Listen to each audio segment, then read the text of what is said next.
Think about it. Think about it.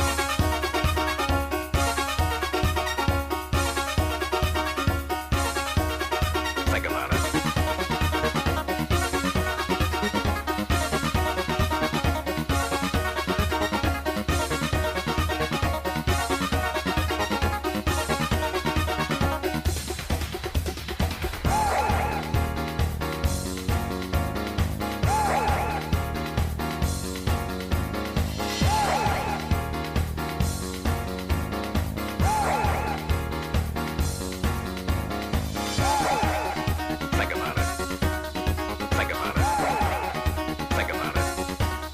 Think about it. Think about it. Think about it.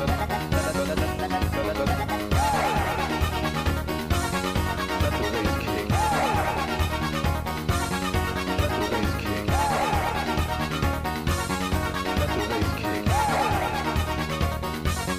Let the bass kick.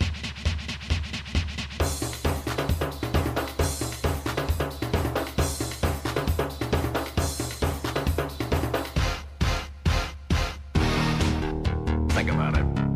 Think about it. Think about it. Think about it. Think about it. Think about it. Think about it. Think about it.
Well, good evening, everyone. We are here this evening for a land use hearing, and I call this meeting to order, and we will start with the Pledge of Allegiance.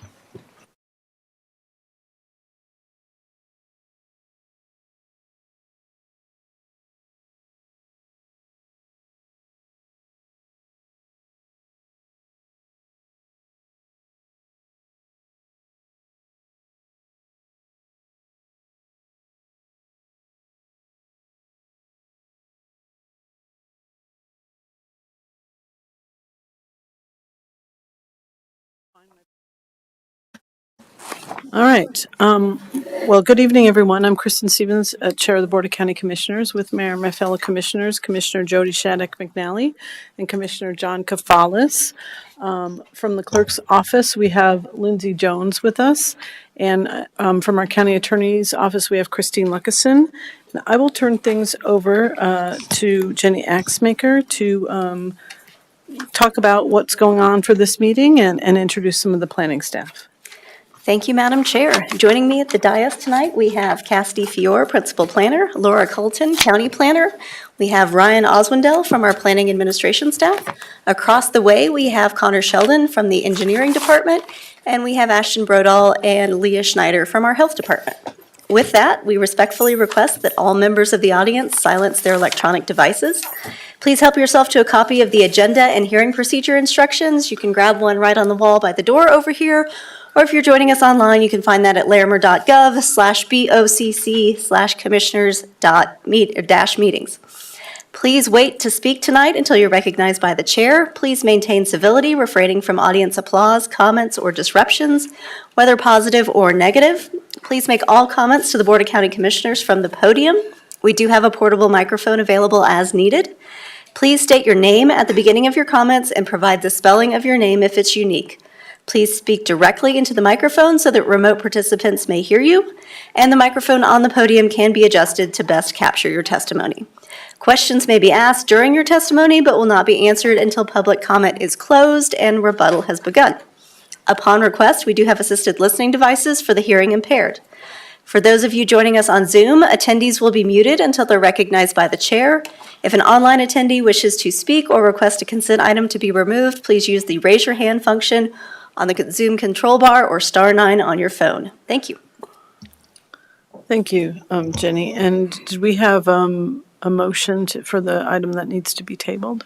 Yes, we do have one agenda item that we would request that the Board of County Commissioners consider to table this evening. It is the Crystal Lakes right-of-way vacation, and let me get you that motion right here. Thank you very much. All right.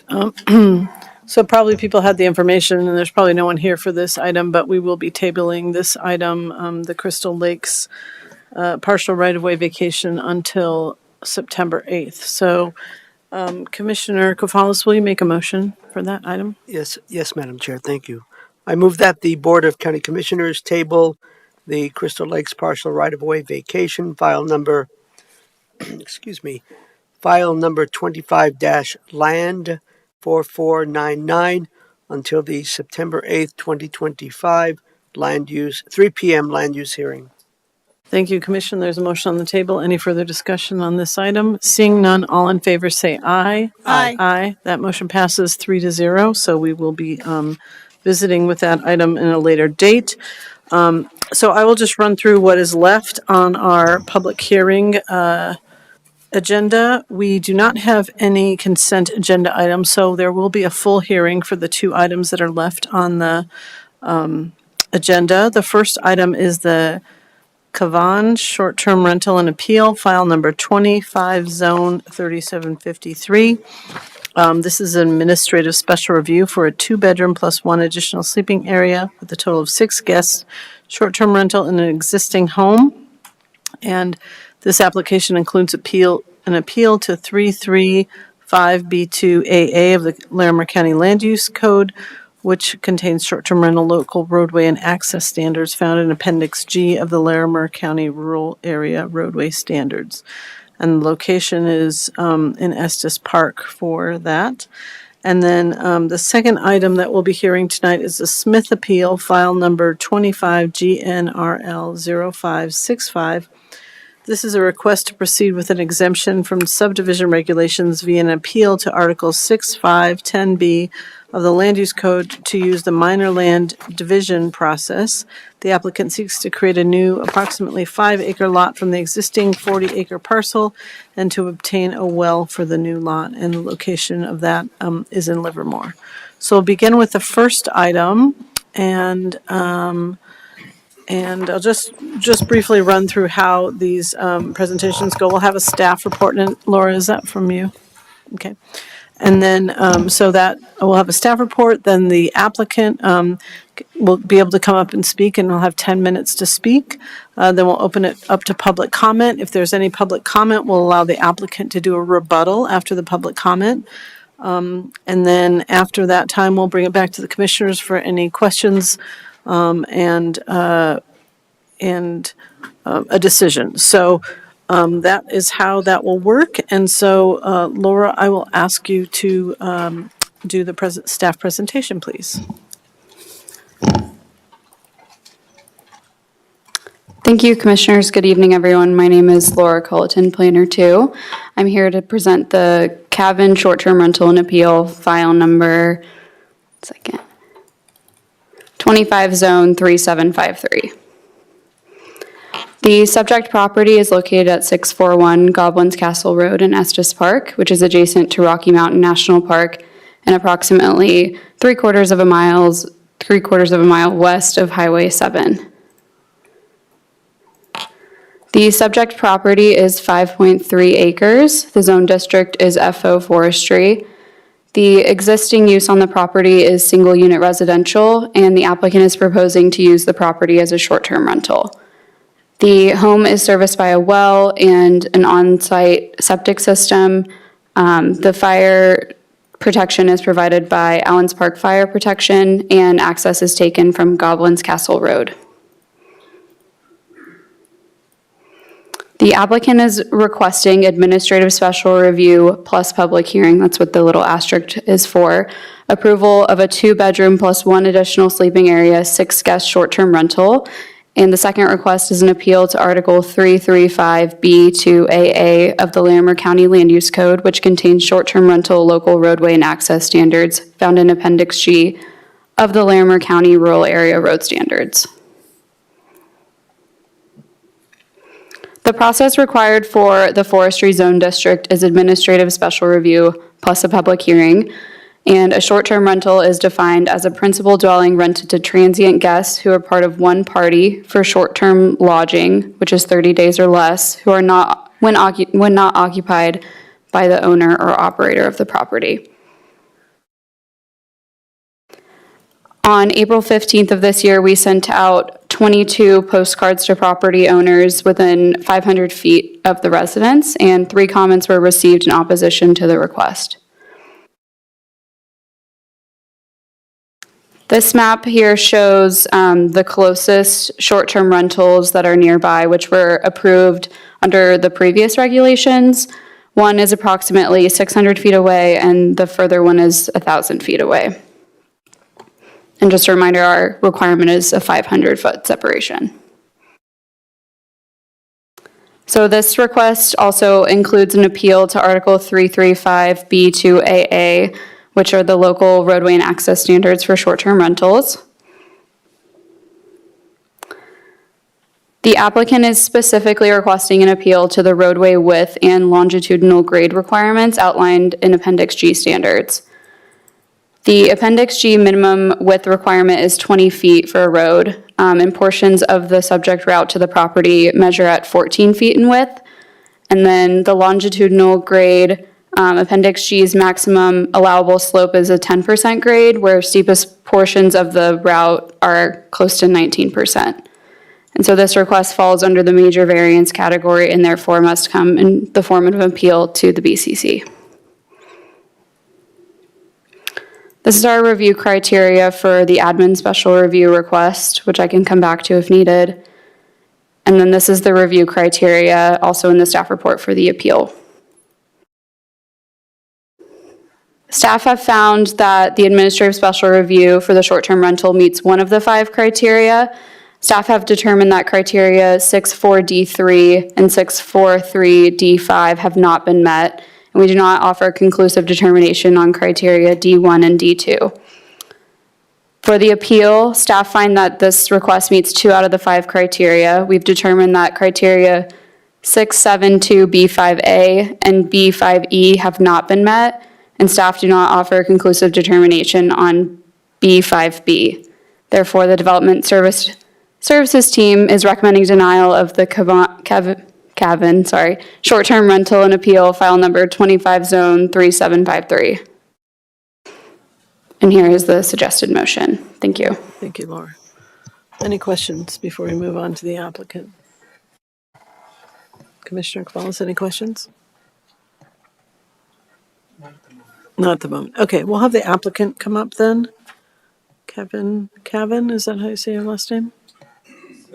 Is it Kevin Cavan? Kevin Cavan. Cavan, okay. That's not me. Okay. I'm Lonnie Sheldon with Van Horn Engineering.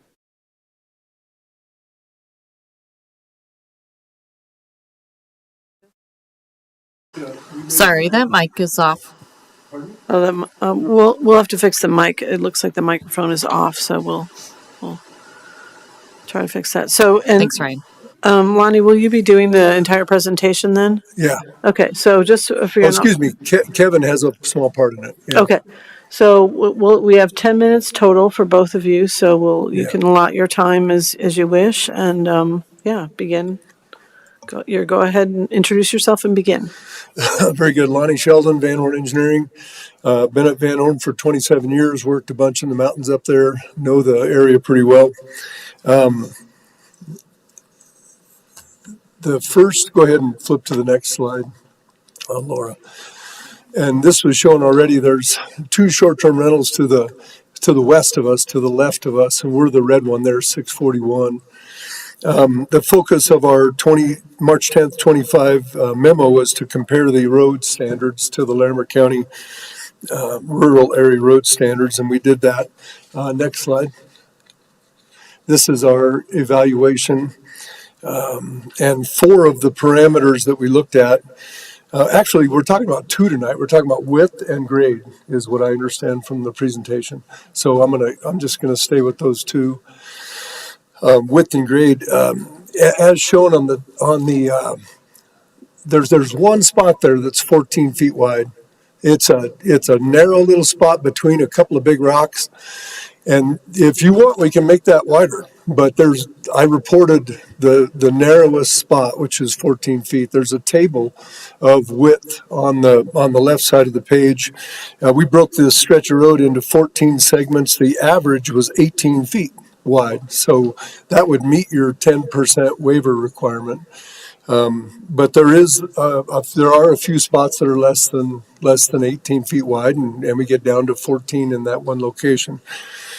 The grade on this road, there are three stretches that I've outlined on the left that are highlighted in yellow or gold there on the drawing.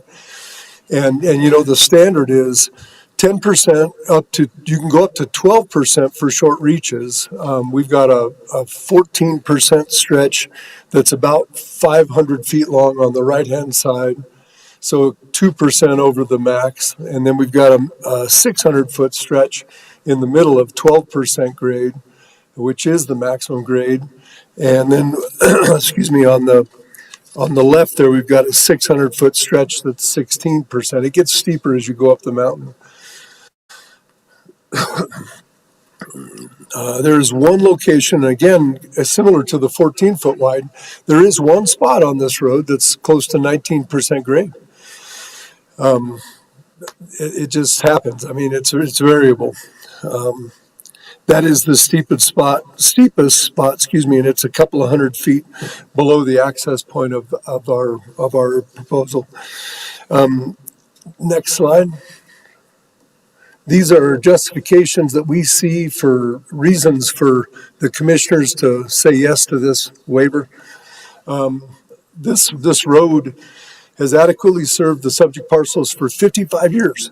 Been there for, well, not quite as long as I've been alive, but been there a long time. Remodels and addition construction projects have been completed. That requires access for large trucks in and out. That's not been a problem. Been a recent maintenance effort, and the road is, I'm told, in better condition than it has ever been in its life right now. There's an active road association. They collect dues. There's a current plowing service person on the mountain for snow plowing. Emergency response has been accomplished without issue. And then we offer three things in the bottom here to address the winter road conditions and concerns. We're acknowledging we're at 9,400 feet in elevation on this road, so it's up there. We're proposing these three measures to try to mitigate our impact here. We would propose to add two pullouts in the chosen location. On that previous slide, they were in green. We can flip back to that in a minute. And that makes good visibility up and down the road. It makes it better. We would add 3 sand barrels. I don't want to call them sand barrels because the road association doesn't want sand on the road, but they would be full of recycled asphalt or gravel, crushed gravel. So we wouldn't use sand, but the term sand is here. where the road slope exceeds 12%, we'd have those barrels. And then we would be limiting, the owner is willing to limit the availability to not include December, January, and February. Those are the problematic months when the snow on the ground and cold. And so he would put that in the marketing and advertising materials for the site. Next slide. That's just a picture of the sand barrel. I had a question that asking what is a sand barrel or a gravel barrel. So you think about this 12% standard, and to provide some perspective, go ahead and do the next slide. These are spots. I used this slide at the Wincliffe hearing, and these are spots in the Estes area. 12% sounds like a lot, but when you look at these comparisons, it's really not that much. The switchbacks at Glenhaven, 21%.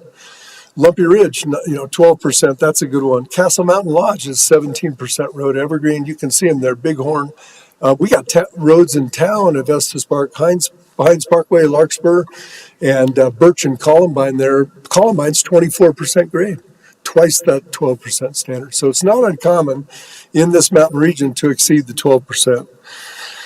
And I can tell you, having worked in Estes Park for a long time, there's a lot of mountain subdivisions that were built in the 70s and 80s and earlier that just can't meet that standard. There's no hope to meet the standard. Those subdivisions, just Little Valley subdivision, Meadowdale Hills, High Drive Heights, Sandburn Acres, Dunrigan Heights, Wincliffe, Venner Ranch, Country Club, Carriage Hills, and there's more. And so I looked into Carriage Hills here. The next slide shows Carriage Hills subdivision, which is 1 acre density, and we're up in 5 acre density up in Goblin's Castle. But you look at the Carriage Hills subdivision, I have these 16 circled areas, and the grade varies from 10 to 24% in that subdivision, and the average width varies from 12 to 21% in that subdivision. And there's 33 short-term rentals in that subdivision. There's only 3 on Goblin's Castle Road. Mr. Sheldon, I'll remind you that you have a little over 3 minutes, and if you want to share some of your time. Kevin, is he online? Is he raising his hand? Go ahead, Kevin. Yep. Can you hear me okay? Yeah. We can. Okay, wonderful. Yeah, I just want to say, I'm Kevin Cavan, and I purchased the 5 acre property, knowing there was other nightly rentals on the mountain already. As you know, 3 of them that are all on Goblin's Castle Road, and 2 that are higher up the mountain than our access point. And I was going to say more, but I'll shorten it down and basically just say, I do want to pursue a nightly rental on this property, and let's see. So as conditions of approval for this waiver, I am willing to add the 2 pullouts like Lonnie mentioned, and of course pay for the construction of those. We would do the road material barrels as needed, and of course I would pay for those and the installation. And then, yes, I would also be happy for any concerns of the hard winter months, to avoid those 3 months. And so just overall, just those 3 items, it will make this road safer and better for everybody and for the people that are already using Goblin's Castle Road to get to their STRs. And I'm also willing to contribute additional monies for the maintenance of the road. So I have accessed the property dozens of times, and I have come to the conclusion that the only difficult time is in those hard winter months. And even then, I have made it safely to the property during that time of year. So, and lastly, real quick, was trash disposal was mentioned in some comments. And I have been in contact with the SDRs on the mountain, and I plan to share the dumpster that they already use and have in place. And of course, it's locked for bear protection or for others trying to use it. So I appreciate your consideration on the submittal and conditional waiver request. So thank you. Thank you. Yeah, in the last minute, I'll just wrap it up. I think we can agree on several things. There are many areas of the Estes area that exceed this 12%. So it's my opinion that the 10% with short reaches of 12% is a good current design standard, but it's not a good standard to compare against a 55-year-old road system. We can also agree that this Goblin's Castle Road has passed the test of time. Roads are 55 years old, currently serve the STRs higher and the other residents on the mountain. If approved, we bring 3 items to the table, and they'll help everybody. Looking at the county engineering review, they looked at what I put together, and yes, it doesn't meet that standard. So they did their job. And the commissioners here, you guys have the authority to waive these kind of things, to go beyond that.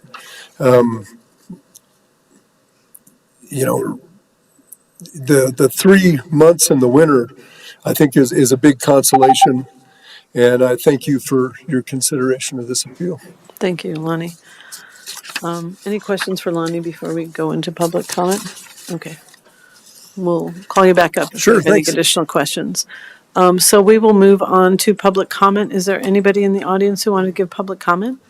Okay, please come up. You can come up one at a time, and you would introduce yourself, and you have 3 minutes to speak.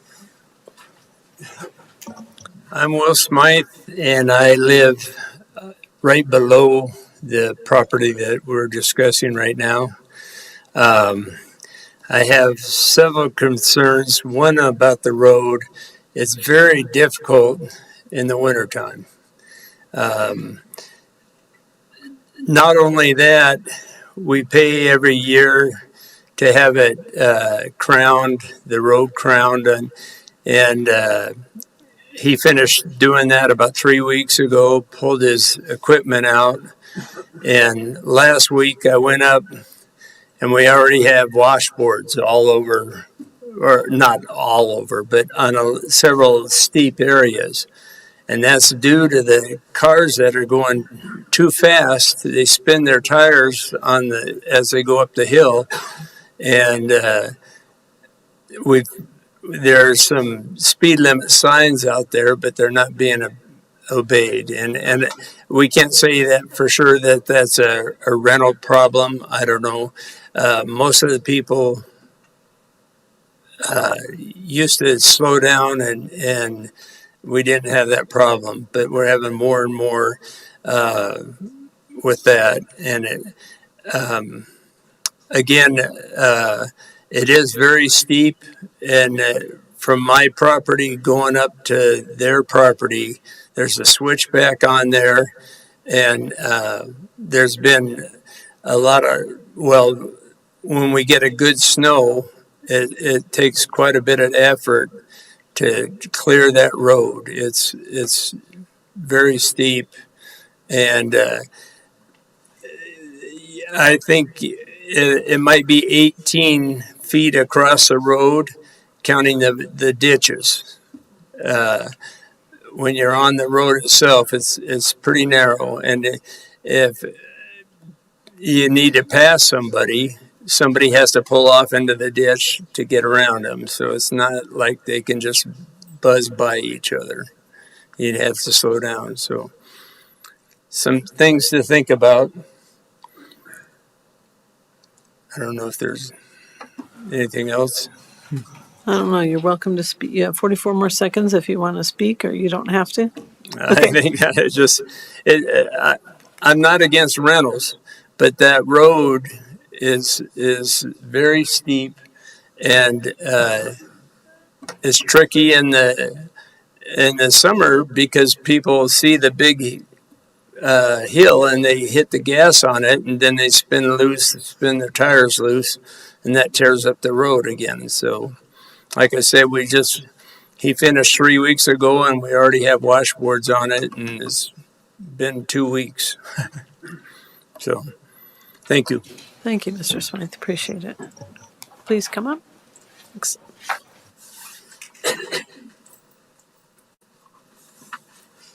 Hello, my name's Kim Kochner, Kochner.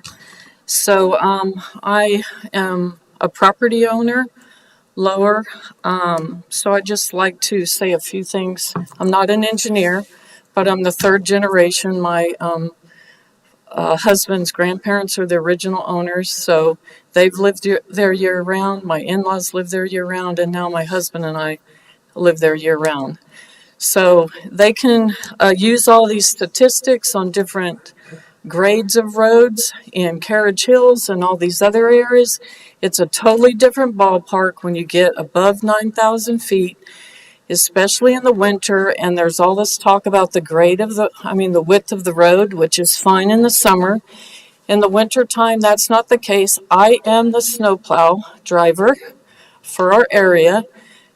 There's times when you cannot, it's not wide, depending on, in those months, December, January, February, not just those, but March and sometimes in April. Especially in the winter months, it gets very icy. So those roads, I don't care. People can't get up there. So people who don't live up there, most of the property owners that live and drive up there have all-wheel drive vehicles, four-wheel drive, have snow tires, and have chains if necessary to get up. And the houses above that, the owners do have chains because there are times when they can't get even up the part of the road that goes up to that Cavan property. And there's a lot of talk about widening the road, but those are private roads, and there is a road association, so he can't just say, I'm going to do stuff unless it's on maybe his property, but that has to be approved by the road association, the board, and the members, which he so far has not attended the couple meetings that we've had since he's owned the property. And he has talked about the sand or whatever, but you can't put stuff down on a road. We have crushed asphalt, so that's why he's talking about crushed asphalt. But when you put something down on there, it's just like when you're in town on the road and there's sand on it. If it's uphill, if they don't drive the proper way or have the right tires, that if you put something down on it, it's just going to cause the tires to spin worse. So, it's all fine and dandy if this does get approved. Most of the homeowners that rent properties above him do not rent those months, those winter months, because, and as a homeowner, and the very coming up, we're at the bottom of the road, but there's people who can't even make it up the first hill, and they get stranded there. And as a homeowner, if I have to get down to go to a doctor appointment, whatever, sometimes there's a stranded car on the road and I can't get up or down. So there's a lot of, I just would like to say it's a different story when you're up there in the summer. When you're up there in the winter, it's a whole different ball game. Thank you, Kim. Thank you. Appreciate it. Is there anybody else who wanted to speak on this item that's in the audience? Ryan, can we ask if there's anyone online? Thanks.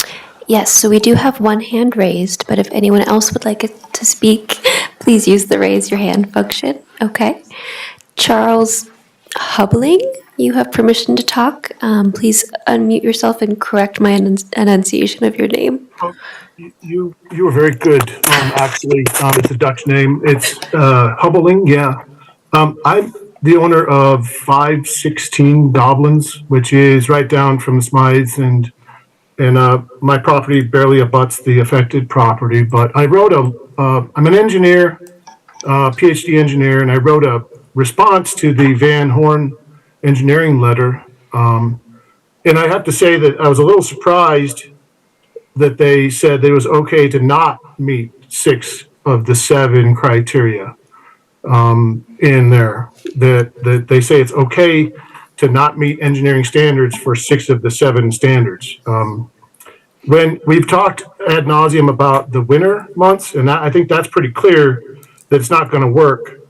But in the summer months, this is a mountain road, and as traffic increases, the danger is increasing as well. We have people that drive up there. If you have an Airbnb party, there's a whole bunch of people. If you have 6 or 7 people, there might be 4 or 5 cars. and they don't pay attention to, 5 or 10 miles an hour. They're steaming up and down. I've been walking down the road and almost been hit twice. I'm going to just speak. The Van Horn, he said that you go steeper as you go up. That is correct. And to say that 12 is the standard, that is not correct. The standard is 10. The appeal is 12. And we're talking about 19 to 25% as you get close to their house. As far as widening the road, this is a voluntary road. A major portion of the road that it goes up to this house is on my property, and I am not going to be willing to allow widening of it, because that just encourages people to come up and park and then think that they're going to go into the park from there. This is a private road, and you have to get people's approval to do anything on it, and it's a voluntary thing. We do it together.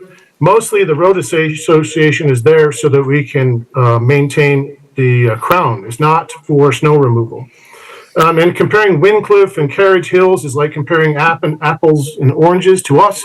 Windcliff is a professionally run organization down there in Estes Park. Carriage Hills is a beautiful spot down in Estes Park. We are 9 miles out. That to get somebody to come out and even do something by us is a major undertaking. And to say that there's a bunch of rentals in Carriage Hills, so that's okay. 3 rentals already there, that's 30% of our properties are already short-term. And I think I'm just going to close. Remember that this is supposed to be minimal impact, and more traffic and less safety and more noise and more dust is not minimal impact on me. So I appreciate all that you do.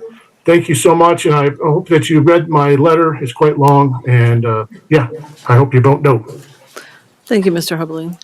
Was there another person who had their hands raised? Bob Loeffelman, you have permission to speak. Please state your name for the record, and you'll have 3 minutes. Thank you. Yes, my name is Bob Leffelman. I'll spell it for the record. It's L like Louis, O-E, F like France, E-L-M-A-N. And my wife and I own 680 Goblin's Castle Road, the property immediately above Mr. Cavan's property. We have already, as you have been instructed and shown on maps, 2 other rentals which border our property above the proposed new short-term rental agreement. And I have to object to the density and to the lack of privacy which this imposes upon us when folks who are not familiar with the area and don't know where the property lines are come wandering about, as I had happen just last Saturday, and they come walking across our property, sometimes close to the house, and they ask where the trail is, or they want to know how to get down to the stream. This is not why I bought my property up here in the mountains. I want the privacy and the serenity which the mountains should provide. And I feel that another rental is just adding to this chaos. So those are 2 of my main points, I guess, together with the road issues. And I think you've heard quite a bit enough about those, both summer and winter. And I have been very inconvenienced is a light term when the road is blocked by cars that are spinning out in the winter and then they can't move. Getting a tow truck up there in the winter is a hit and miss proposition. And if it comes at all, it could be hours. And if you can't get up the road to your property that you own or come down the road to make an appointment, it's just not fair. And it's not just inconvenient, it's downright difficult and unfair. That's all I can say. And I'm very much opposed to any increased rental properties anymore on our road. As Mr. Hubbeline pointed out, we are at 30%, and I think that's more than enough, and that's my comments, and I'll leave it at that. And I thank the board for the opportunity to speak and for submitting a letter. Thank you, Bob. Thank you. Appreciate it. Ryan, is there anybody else who wanted to speak? If there are any other members of the public who would like to speak, please use the raise your hand function now. We have no more hands raised. Okay. Anybody else in the audience who wanted to speak on this topic? All right, we'll close public comment and we'll let the applicant have 5 minutes for rebuttal.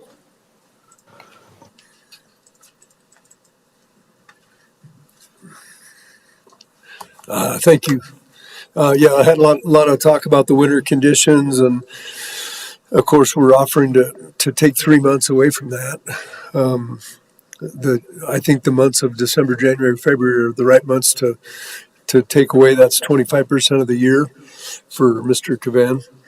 The widening approved by the association comment is valid. There's an easement on the road that we've discovered, and your engineering department commented on that, and they talked about that in their comments, having the legal or the authority for the short-term rentals with that easement. And when I looked at that, I thought, well, there's already 2 up there, so what happens if we discover that easement isn't valid for those? Then that's going to be heartburn. But we could look more into that if need be. The comment about 4 or 5 cars coming for short-term rental. The requirement is for 2 parking spaces, so I think that's a stretch. He also commented on 19 to 25% grade, and I measured it. I mean, I measured it with LiDAR contours. I measured it with a digital level. I tabulated it. I designed the thing. I mean, didn't design it, but I evaluated it pretty carefully, and I found one grade at near 19%. There's not a 25%. I don't believe below that driveway. And then the comment about density, this has nothing to do with density. We're 5-acre lots, and we're not trying to get more dense. We're just trying to make one into an STR. And then, the comment about where's the trail? People coming into your property and asking where the trail is, I don't like that either. And I think that comes along with the information that renters get for short term. That needs to be, I mean, there's a lot of requirements that are required of short term rentals now. And I think as the county grows in that aspect, we're getting better and better at informing people of what they can and can't do as short term renters. I read the list of requirements that Kevin has to come up with for his application, and it's pretty long. Actually have them written down. I have a couple of minutes here, so I might run through those. Updated operations manual, adjacent national park awareness, emergency contact info, egress maps, noise notification, quiet hours from 7 to 7, wildlife interaction notices, and pest management notifications need to be posted on site. So there's a lot of information there that goes to these renters. The trash situation didn't really come up, but I was glad to hear that Kevin had that handled.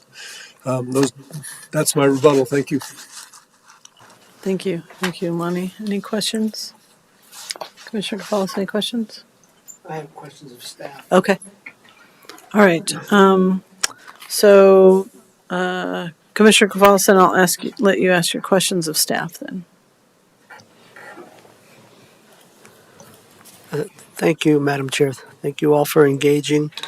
My first question, I believe it's appropriate to direct it to to Connor from engineering.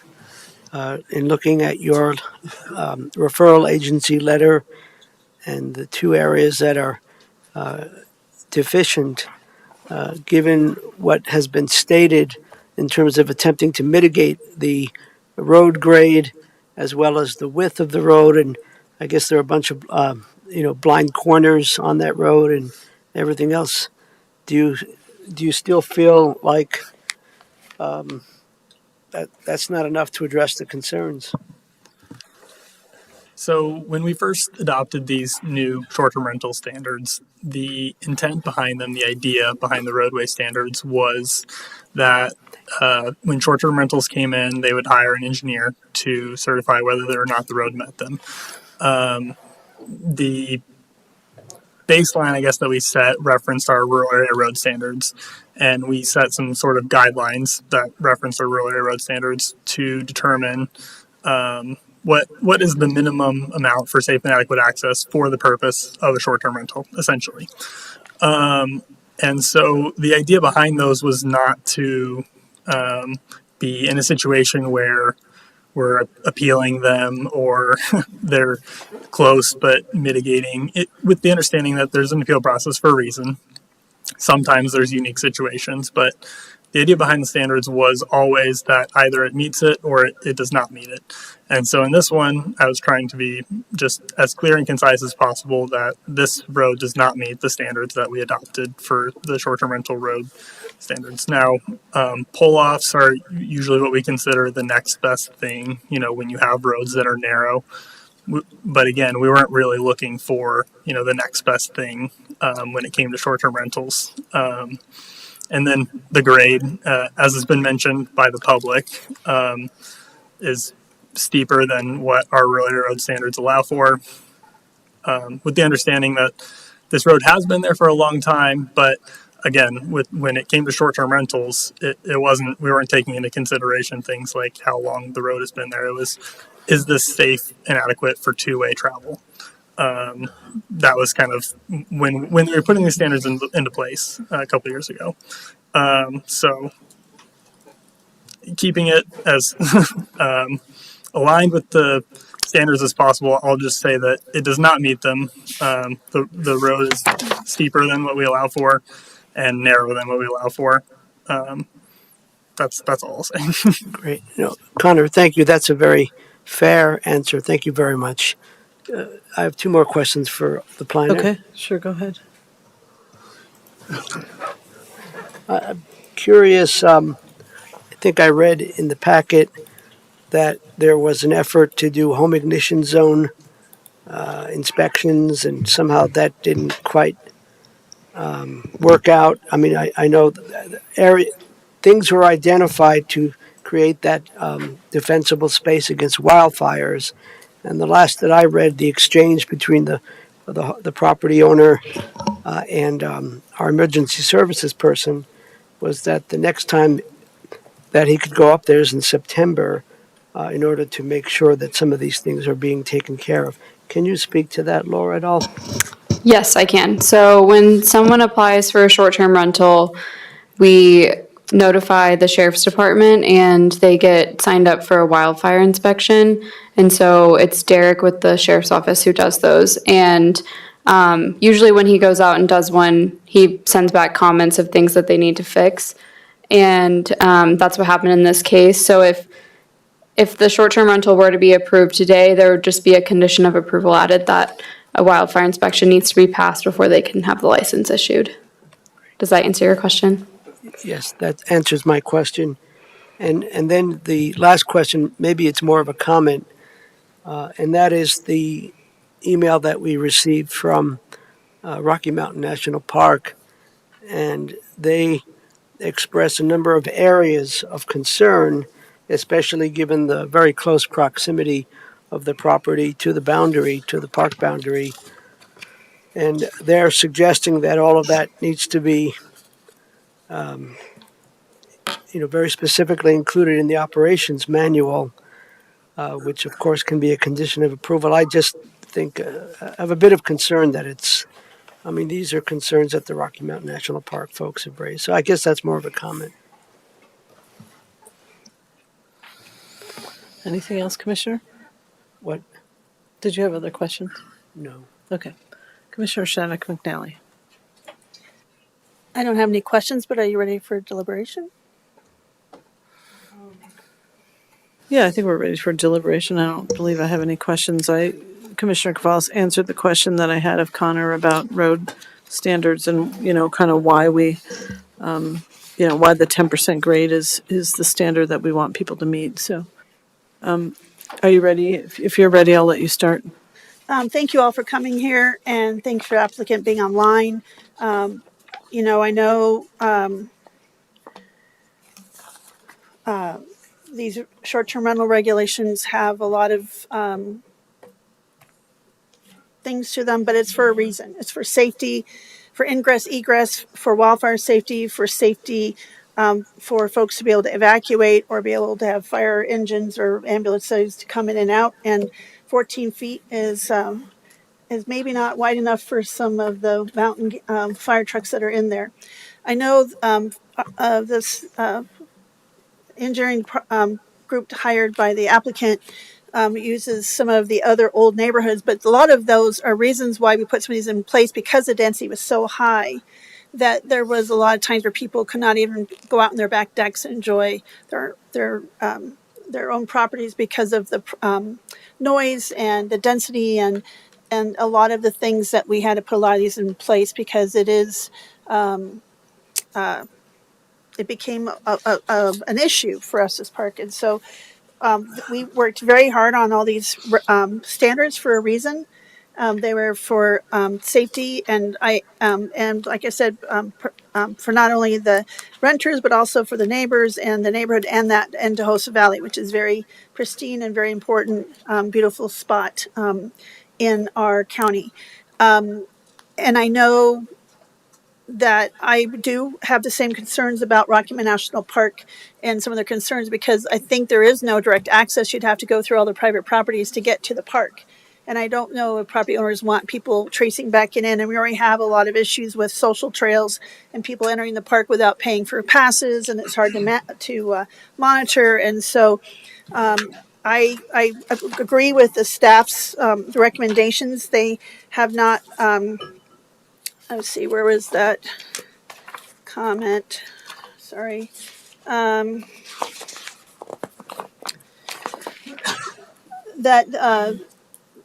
let's see, they only meet one of the 5 criteria in Article 6.4.3.d, and then they only meet one of the criteria, 2 of the 5 criteria in Article 6.7.2.b.5. I feel that that's not a very enough for me to approve an appeal. Also, they had not done the existing zone. It sounds like they hadn't even tried to meet those things that were spelled out. So with that, I cannot, with good conscience, approve any appeal or approve this short-term rental. So I cannot approve either the short-term rental or the appeal, and I'm strongly against this application. Thank you. Thank you, Commissioner. Commissioner Kafalis.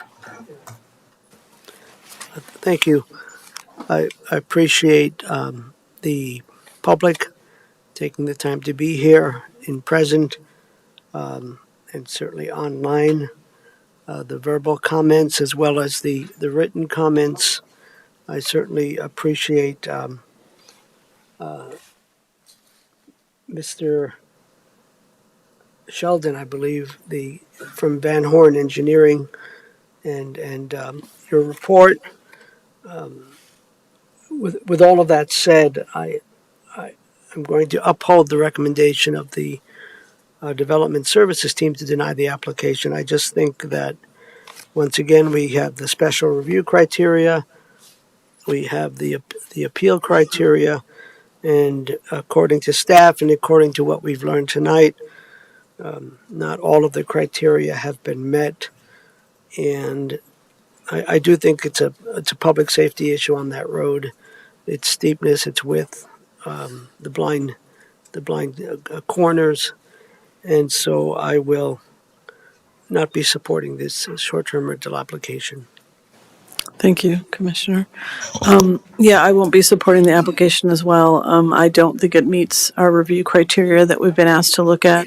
I do think that it has more than minimal impacts on the existing area, and the neighbors have talked about some of the concerns that they had with, not just the condition of the road, but just the idea that they might have to be the people that flag down a tow truck when somebody can't get up the road. So it seems like that some of the things that they've discussed would go into, sort of their privacy concerns that they have of living in this space.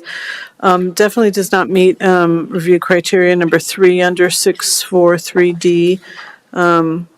The recommendations of referral agencies have not been adequately addressed, and specifically around the minimum width and the longitudinal grade requirements. And it doesn't sound like even the mitigation of pullouts, which is not necessarily as Connor said, we don't want the next best thing, but I don't even know if the pullouts would be allowed since it's a private road and it would impinge on private property. So I don't know that that's a good solution to that. Anyway, so it doesn't seem like it can meet those applicable criteria under number 5, which is the applicant has demonstrated that this project can meet applicable additional criteria listed in Article 3.0. The maximum allowable slope is 10%. This has grades of up to 18.9%. And it sounds like that road that's been talked about, that people kind of gun it up that road, is not a good solution and has actually created damage to the road. So, the criteria, there's other criteria that hasn't been met. There again, it's regarding the roadway and access standards. It would subvert the purpose of the standard. And, these standards were created for safety. I understand that these roads are 55 years old, and I understand that there's a lot of roads that wouldn't meet these requirements. And it just means that maybe there shouldn't be short-term rentals there. It doesn't mean people can't live on them. People who are used to those roads, who have the right vehicles, who have the right equipment, people who rely on, is it Kim, to do the road plowing. It's a different situation when you live up there permanently and you're visiting 2 or 3, for 2 or 3 days. So I just, it doesn't seem safe or prudent to have a short-term rental in this spot. And so I will not be supporting it. And I will ask Commissioner Kafalis to make a motion on this, please. Thank you, Madam Chair. Thanks to everyone. Let's see. I move that the Board of County Commissioners deny the Caven short-term rental file number 25-zone 3753, and I move that the Board of County Commissioners deny the Caven appeal file number 25-zone 3753, both the application and the appeal. Thank you. There's a motion on the table. Any further discussion on this item? Seeing none, all in favor say aye. Aye. Aye. That motion passes 3-0. So we'll move on to our next item, which is the Smith appeal. And is it Cassidy Fior? Cassidy Fior. There's Cassidy. So we will again have the same order of the meeting with starting with the staff presentation and then the applicants, and then public comment, and then rebuttal after, if there is public comment, and then we'll bring it back to the commissioners. So Cassidy, I'll let you get started. Thank you. As mentioned, I'm Cassidy Fior. I'm a principal planner here at the county, and I will be presenting on the Smith appeal, file number 25-GNRL0565.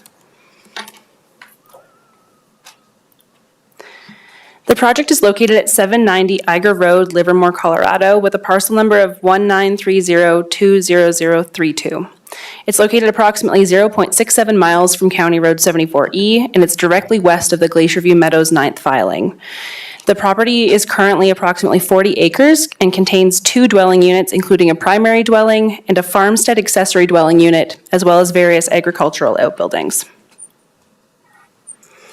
The owners are Donald and Marlene Smith, located at that same address, and the applicant is Whitney Coulter, who is here to present today. The surrounding land uses are primarily agricultural and rural residential, and the existing zoning on the property is Rural Residential 2, or RR2. It's accessed by Iger Road, which is a public road, is currently serviced by a shared well between the 2 dwelling units, but on the same property. Both dwellings are served by on-site septic, and the fire protection is provided by Glacier View Fire Protection District. For background, as this one is a bit of a unique application and unique circumstances, the agricultural accessory farmstead dwelling unit on the property was approved in 2021 through file number 21-zone 2990, and a farmstead agreement was subsequently entered into with Larimer County.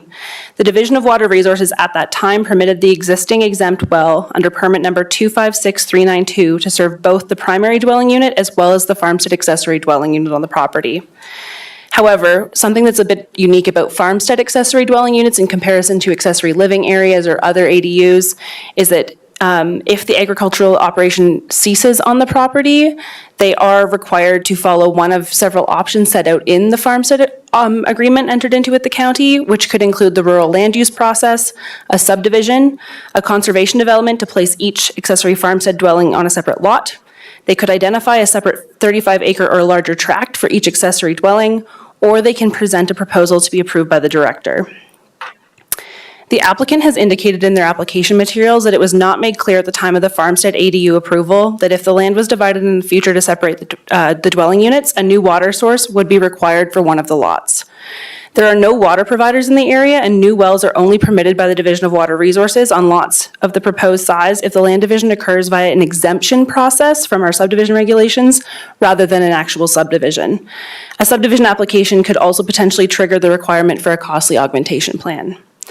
Staff are generally supportive of seeking a solution in this case, as the applicants would likely be required to place each dwelling on a separate parcel upon cessation of the agricultural use based on the agreement, and as all of the options provided would require a subdivision process, not an exemption, thus creating the same challenges down the road. The request is specifically an appeal to essentially obtain an exemption from the county subdivision regulations by undertaking a minor land division application. They are looking to place each existing dwelling unit on its own parcel, but to hopefully continue to use a shared well. The applicant's justification is also provided as part of the application packet, but is essentially that the Division of Water Resources will allow parcels created through an exemption, but not a subdivision, to qualify for their own well or to share the existing well, which would result in no change on the parcel.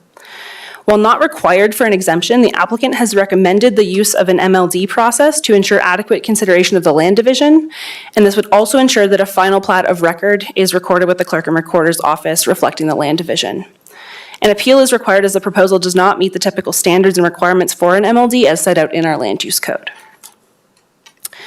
This is a direct excerpt from the land use code, which sets out the times when we can use a minor land division. And unfortunately, as you can see, it would not meet any of those four, hence the request for the appeal. We did provide community member notification, so community notice of this hearing was provided to property owners and residents within 500 feet of the subject property, and no neighborhood comments were received. Notice was also provided by posting in a designated area at the county building, posting on our website, and newspaper publication. We sent the request to 6 referral agencies: Larimer County Building, the Department of Health and Environment, Environmental Planning, Engineering, Division of Water Resources, and U.S. Forest Service. The primary referral comments that we received that were in great detail were from the Department of Health and Environment and Division of Water Resources, just surrounding the use of the well and potential options moving forward depending on the outcome of this appeal. And an applicant response was provided this morning and provided to you by memorandum in response to the referral agency comments, and largely indicated that if the request was approved, they would take appropriate action to address these comments.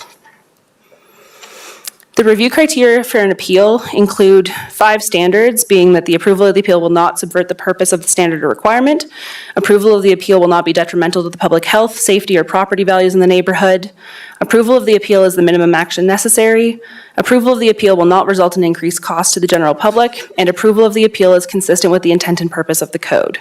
Staff have found criteria B, C, and D to be met, but we do not have a conclusive determination on criteria A or E, hence we are turning to you for some direction. As a result, the Development Services team is not making a specific recommendation regarding this request. We do note that the Board of County Commissioners can approve a request for exemption from subdivision regulations without any specific criteria or requirements contained in our land use code.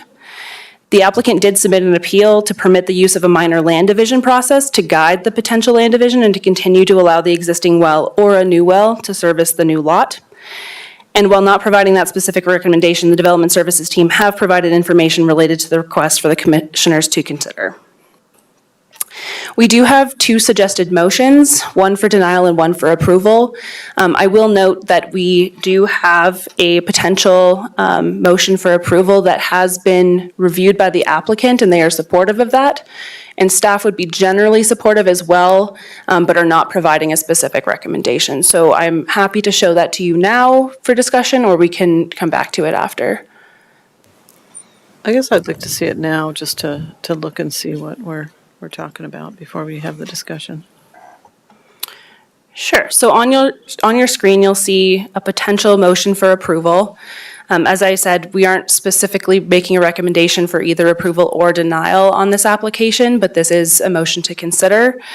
So these 4 conditions include that they would need to submit for that minor land division application within 1 year from the date of approval of this appeal request. It also notes that they would continue to use the existing well to minimize impacts to service both residences in accordance with the Division of Water Resources, unless the Division of Water Resources sought to have them separate the uses and have separate wells.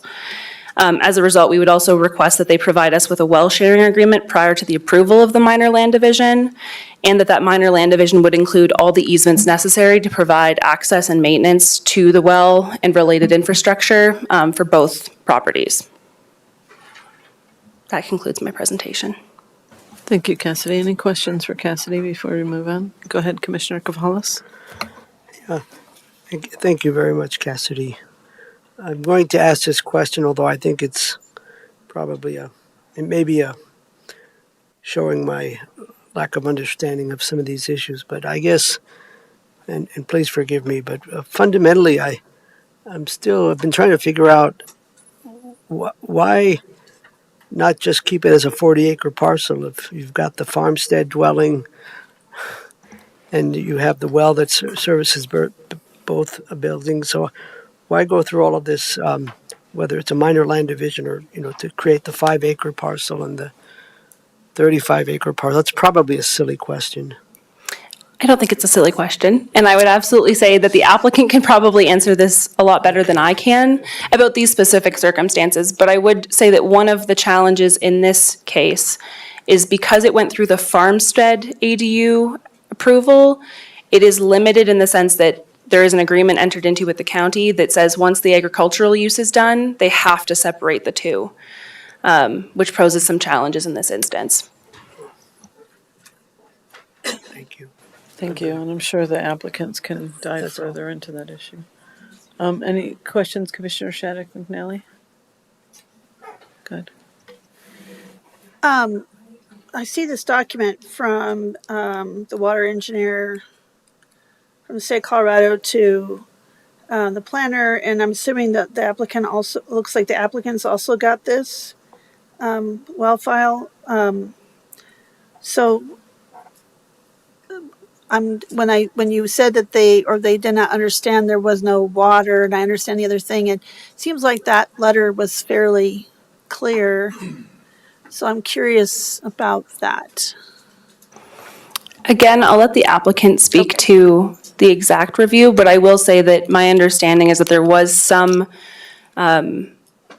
lack of specific information provided with the original letter provided as attachment C in comparison to the later correspondence this year, earlier this year with the applicant, as well as directly to staff as part of this application.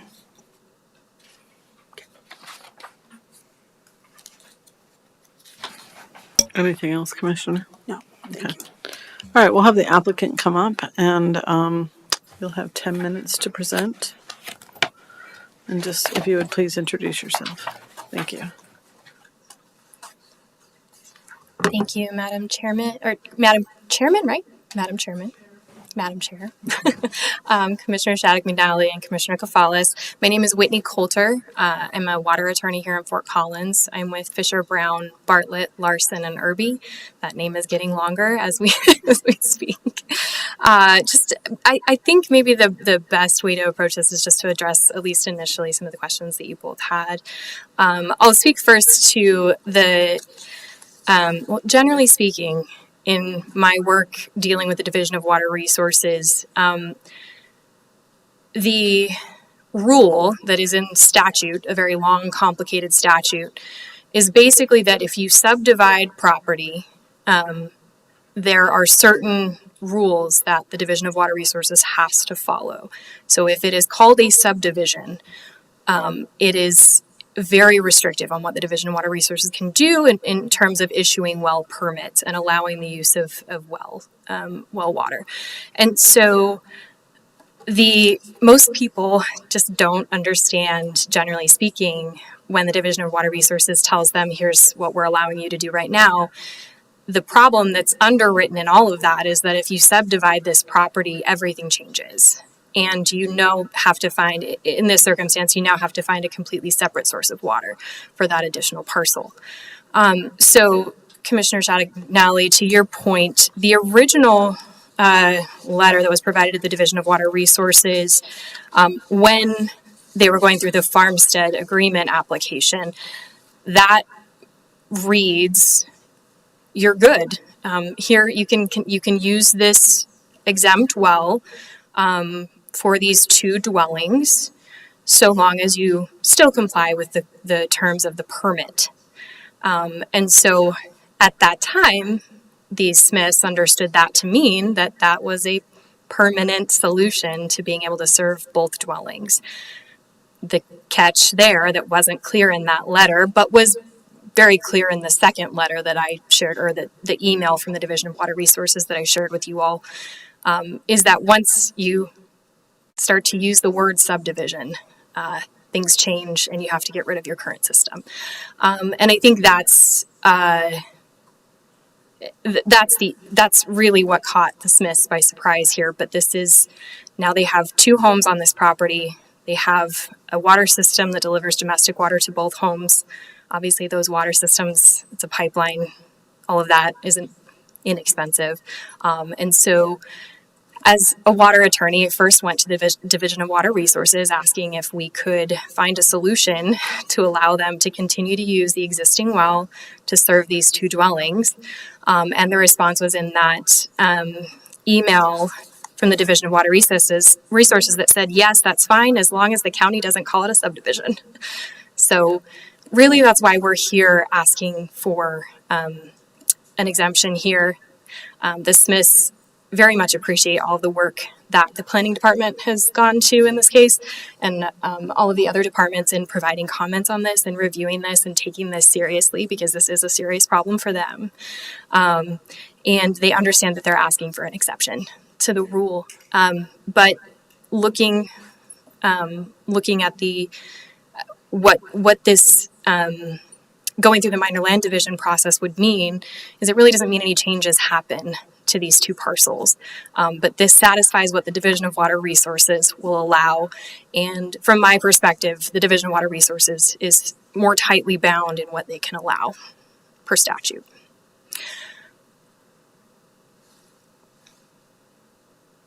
I'm not sure. So we may have some additional information for you, Commissioner Koufalis, in terms of, obviously, so I don't know if we fully addressed your question in terms of why we have to subdivide, or why we have to divide the properties now. If I may, just that I appreciate Cassidy's explanation. It just wasn't clear in reading the material that the agricultural operations had ceased. So that's what I'm understanding.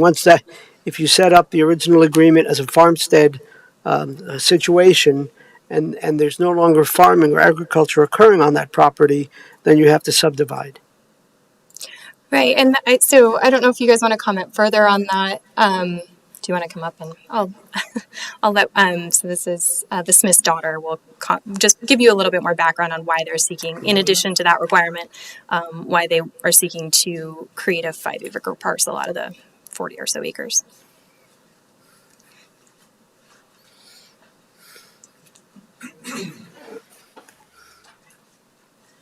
Hi, I'm Tamara Martin. Tamara is Tamara. And actually, I go by Tammy, except for if I'm in trouble, and then Mom says Tamara. So I'm here with my husband, Chris. We are the accessory dwelling, and Mom and Dad, Don and Marlene Smith, are here, and they are the primary dwelling on the farmstead. the agriculture component continues, and we plan for it to continue indefinitely. We want the whole property to remain intact. In fact, that's kind of our number one goal. That's why Chris and I came out to help with the property. So as Whitney had mentioned, really we want to have a continuation of that. What the minor land division, the purpose for that is what we call our emergency backup plan, or what if somebody has to move to town and they need to have some cash. They need to have some type of basically, like if mom and dad had to move to town, which is our last case scenario, that if they sold, Chris and I we wouldn't have a home anymore. So our home is on the property, their home is on the property, but in order to access some type of capital. So this came up as far as their estate planning scenario goes. But our plan is to keep it agricultural, keep it as it is, keep the 2 dwellings on there, and continue as we are. So it's an on paper issue for them. Thank you very much, Okay. Tamara. That's that background is very helpful. Okay. Thank you. Great. Let us know if you have any other questions. Looks like there's a few minutes if there was anything you guys wanted to add before we stop here. I don't think I need to take any more of your time, but I would just say, to be clear, the intent here is to continue to use the existing well that's working well. It's already connected to the 2 dwellings, and the only way that can happen is if the county says this is not a subdivision, we'll allow it to go through this other process, the minor land division. And I guess I'll just reserve the rest of my time if you guys have questions, or Okay. anyone else has questions. Are there any other questions? Commissioner Shattuck McNally, any questions for the applicant? So if selling off the other parcels like the last resort, and you looked at other options, I don't know if this goes to staff or to you or to the applicants, considered maybe flip-flopping and having the farmstead, the other dwelling, become an ADU or an accessory dwelling unit, and then have the other be the main unit and have the daughter live in that, and then turn the other one into ADU, and whether that was considered, or maybe is it just because you want to be able to sell off the 40? And I'm just curious about that. Was that ever considered? I think perhaps Tammy would be the best to answer that, or I'm sorry, I can't hear. I didn't hear what you said. Would you mind repeating your question for Mrs. Smith? I'm sorry. Come on up. Actually, that'll be easier. Oh, that's okay. Hello, Come on Mrs. up. It's Smith. more fun up here. Thank you for coming up. My question is, if it's because you want to keep the property together and stay there unless you move to town, did you ever think about trying to just have you guys flip and have one become accessory dwelling where you would stay and have your daughter and son-in-law, and the other to keep it is still intact? Or is it really just to kind of, in the long run, you want to sell off the other portion and just have the daughter in the smaller portion? I don't know if staff or you ever discussed about alternative accessory dwelling units, where it be, because there's more flexibility and land use with those kinds of with that kind of allowance, with that kind of housing type. And Mrs. Smith, we'll have you move back to the podium to answer if you want to give the answer and speak into the microphone. Thank you. When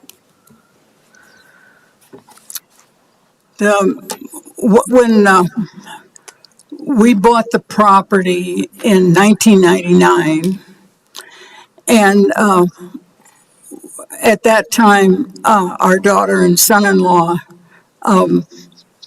planned to come, and we checked with the county, and they said it could be subdivided. And then it didn't work out for them at that time, but they always had wanted to come and live on the property. and we have reached the age where we need them to be here, which is why we went through the farmstead, because they are there to help. But they built essentially their dream home. And we were advised at that time to use the well, and so they, we went through the process of making the well accessible to both homes. I mean, they're quite happy with the home that they built, and the only problem is that we need to. We would like to leave our estate without any complications. And in order to do that, we were trying to give them 5 acres around their home that they could have a clear title to. Does that make sense? Yes, it does. Thank you. If we should, if our property should have to go up for sale, then it would be uncluttered too, that we would own. We have 42 acres now, so we would still own 36 plus acres. And they would have about 5 acres. Yeah, Thank you. thank you. That does make sense. So that makes sense why you wouldn't want to go through that ADU process because, okay. All right. Any other questions for the applicant? Commissioner Shattuck McNeely? Or staff, either way. Did staff show us their solution yet? Yeah, I think that there was, the motion that was up there was, that the water could be shared, but the 2 properties could share the well, that there would be an easement to make sure that that was in perpetuity, right? So that, you wouldn't want to leave one or the other property if one got sold without the access to the waters, right? And so that easement would stand and be part of the sale. But there again, I don't have to say any more because it's up on the screen. If I may add, just with respect to sort of the ADU proposal, so sort of 2 challenges. The first is that if they were to convert the farmstead ADU into just a regular accessory living area or accessory dwelling unit, it wouldn't give them that additional sort of land or property to convey, as they were sort of mentioning. And also, if someone in the future did want to separate that ADU from the primary dwelling unit, they would run into the same issue again, in which we would require a separate water source for that ADU at that time. And sort of with respect to the potential suggested motion, while we couldn't make a conclusive determination on those criteria and thus make a recommendation specifically, we did feel that this addressed a lot of the concerns and was in line with both the Division of Water Resources comments and the Department of Health and Environment comments as well, just to ensure that that sort of water source could be provided and ensure that the dwellings were served long-term. And the current well is serving those, in effect, serving two residences at this point. Correct. Yeah. It's approved It for would up to really 3 be- dwelling units. Up to 3 even, okay. Go ahead, Commissioner. So, obviously this was approved when my first year, and it was approved under this being a farmstead, maybe to kind of try to make this easier for the daughter to have the 5 acres, and maybe that was kind of all the way around. But it just seems like it was a different process to actually avoid doing land division, but I'm saying it just feels a little sticky. And so, what's the word? A little sticky. So, but with all of these things, and maybe this is for our county attorney, if it does get sold, I'm assuming this does get sold, and we have this easement and we have this shared wall and this and going forward, this could become for future landowners a source of contention. So one uses more water than they should because of the agricultural. I know there's water shares on here. Are they attached? And are we looking at maybe have they been considering land conservation? And I'm just wondering down the road, as we know, some wells are having trouble in groundwater. I'm wondering what insurances or what do we need to think going forward, because it could lead for future land water conflicts if we have different landowners using one L, even with the easements and things, as we saw with an earlier application. I don't want to set up future conflicts if we're not careful with how we're very clear how this goes. And I don't know whether that's under the Department of Water resources, but you can always look back and say, well, why did they do it this way? And so I'm just a little cautious about this. It gives me pause. Sure, good question, Commissioner. I reviewed the proposed conditions of approval if the board does decide to approve this, and that's why we put in those conditions about the well sharing agreement and the easement, so that way if it is sold off to a non-family member owner, that those protections are in place for that new buyer, and that is why having an agreement like that in place kind of protects that buyer going forward. And then Cassidy also has that other condition in there regarding unless and until the Division of Water Resources require a separate well permit. So that's something that the landowners would have to address at that time if it comes up. So, if I might, Madam Chair, but really, if it further subdivides the other 40, if it goes down to the 36 or whatever it is, the other 35, they wouldn't be able to subdivide further and get another well. So this really just kind of keeps it to where the two things are now. So it really was, do you know what I'm saying? So it can't really subdivide further because it would have to go, or would it have to go through another appeal process to, you know what I'm saying? Because if it says 3 dwellings, or is someone going to come along and say, well, we could put one more subdivision and it could serve one more house. You know what I'm saying? I'm just curious about that. So I'll let Cassidy answer the subdivision question, but regarding the agreements that we're proposing as conditions of approval, those would protect for just this minor land division. And if they ended up needing that cash generation sale, it would protect that, arm's length buyer that is not a family member. Okay. And if I can jump in and just add a little bit of additional food for thought, yes, they would have to come back and do another appeal if they wanted to move forward and subdivide in the same method that they're moving forward now. And one of the reasons that staff thinks the shared well agreement may be a potential possible outcome for this is, as you all know from some previous cases we've had, trying to create a new well on a parcel less than 35 acres can be problematic. And so one of the options here was to actually drill a second well, and that could injure additional neighboring property rights. And so being able to link these parcels using a well that's currently being used for the exact same purpose seems to be a reasonable outcome, when the other outcomes are these properties can never be separated, or we have to go through a full exemption to exempt them from subdivision regulations. And I'm sorry, I'll add one more thing too. If they did further subdivide beyond this minor land division, they would have to do an augmentation plan, which is a water court process. So that would be something that they'd have to do through that process, beyond the minor land division we're talking about today. Okay. Well, I have parking lot questions for another day about land use stuff, just so you know, put a pin in that one. Okay. And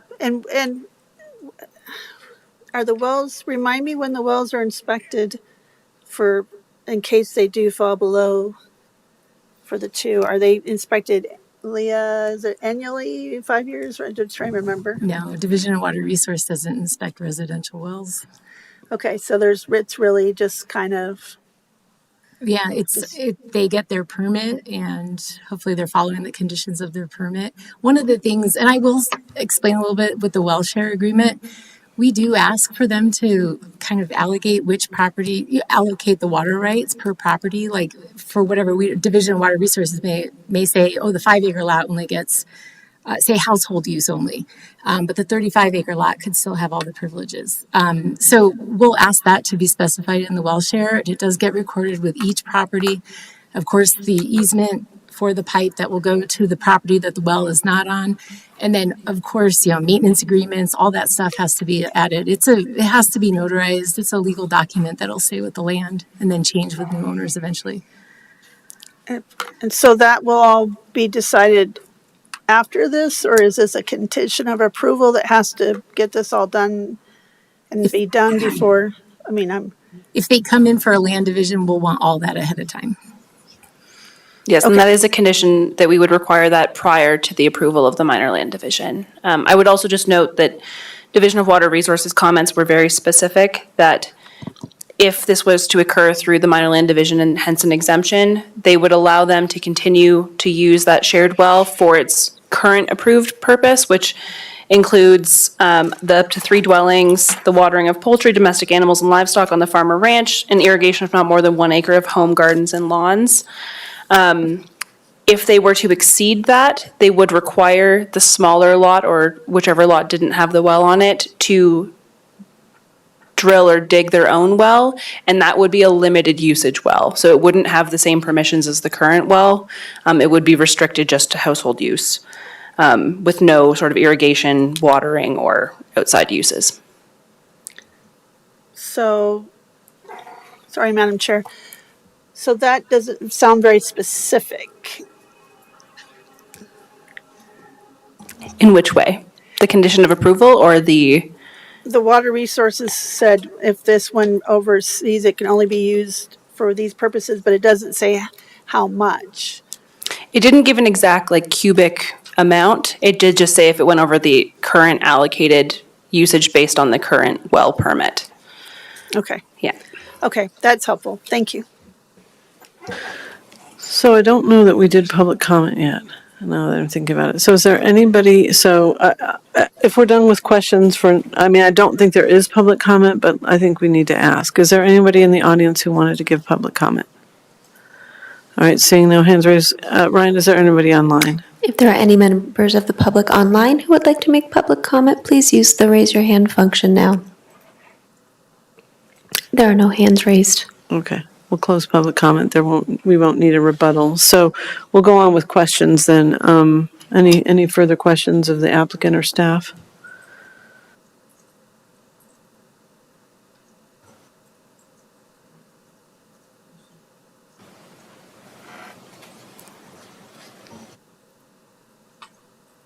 Commissioner Shattuck McNally, could I also just add that their well allocation is outlined in their permit, and DWR has the ability to check how much they're using.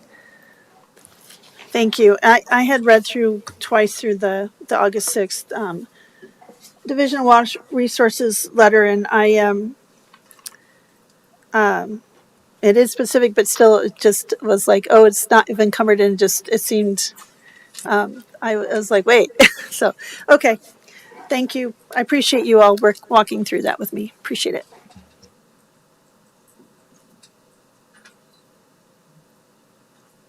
All right, further questions, or can we move into deliberation? All right, Commissioner Cavallis, you want to get us started? Go ahead. Yes, thank you, Madam Chair, colleagues. So I appreciate very much the discussion. I continue to learn more about these land use processes, development review processes. I have a much better understanding of the rationale behind what the proposed minor land division as a way of not using the word subdivision, so that the current well situation can continue, and that there are family members helping one another and working the land as they see fit. I appreciate, I think, the attorney Whitney Coulter being responsive based on referring agency comments in the Division of Water Resources and suggesting some ways forward with some of these additional conditions of approval. I appreciate our county attorney, assistant county attorney, helping us to better understand the responsibilities and the accountability there. So I indeed will support the motion to approve the appeal with the certainly with the 4 or 5 conditions of approval. Thank you. Thank you, Commissioner. Commissioner Shattuck McNally. This is a very unique land use appeal, and I appreciate staff's diligence to work through this. I think, Cassie, I appreciated your report, your staff report, and I think understanding that they're being very clear about the conditions of approval, as Christine, you shared, being clear with that. I just don't want to encumber future landowners with a challenge that is maybe not clear to them or something that was made today. I don't want to make things worse for future people. And I appreciate Ms. Whitney coming today and kind of her letter as well. It's obviously very interesting things as we get into water and water wells and groundwater. This is going to be more of a unique situation that we'll be looking at and dealing with. So I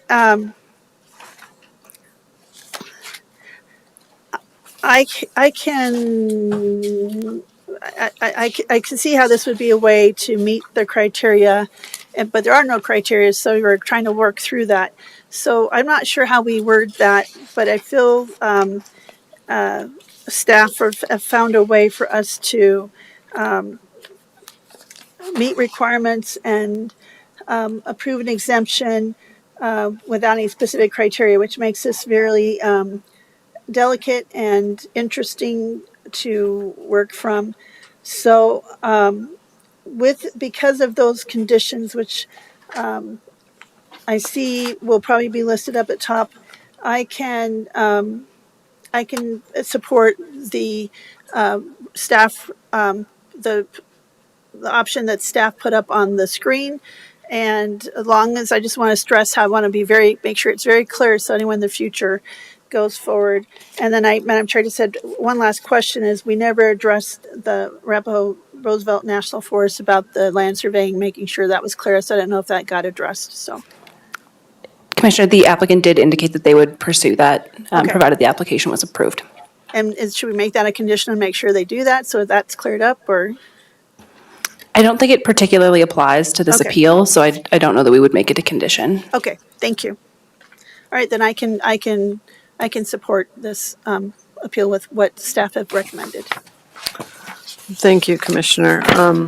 Yeah, I will, I can support this exemption, and I just appreciate staff kind of working with the applicants to kind of come to a solution, because, I mean, truth be told, the well is serving two places right now. So, it's really the question sort of becomes, so it's not so much, the water situation, although it is in the sense that it's really great to have that agreement between the two, of how that water will get divided, just because there could be different owners in the future, and we wouldn't want to create any future problems, as Commissioner Shattuck McNally said. So having that agreement in place is a really important piece of that, and I'm glad that's included as one of the conditions. I don't know, it's hard to say if this is a subversion of the code, but I do think we came to a solution that seems workable for all the parties, and I think that's really important to be, to have some flexibility in this decision making. I certainly understand the reasons for that, and I'm glad that you will farm as long as you can and stay in the space as long as you can together. That's really important.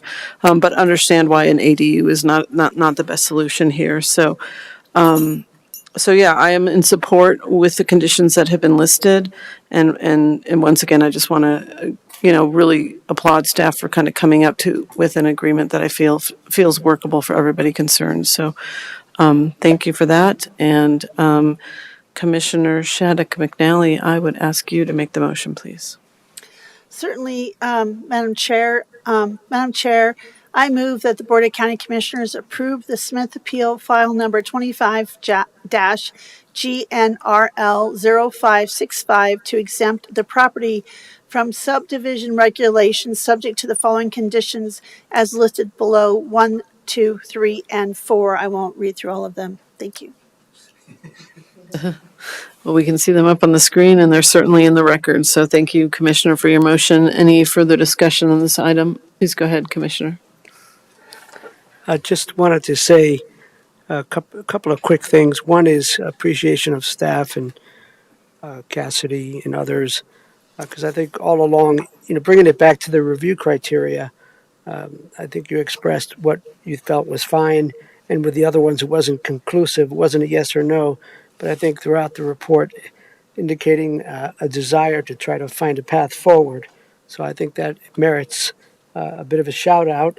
I also want to say that the comments presented by Mrs. Smith, I think, were very concise, measured, informed, and eloquent, and that was really, really helpful for me. Thank you.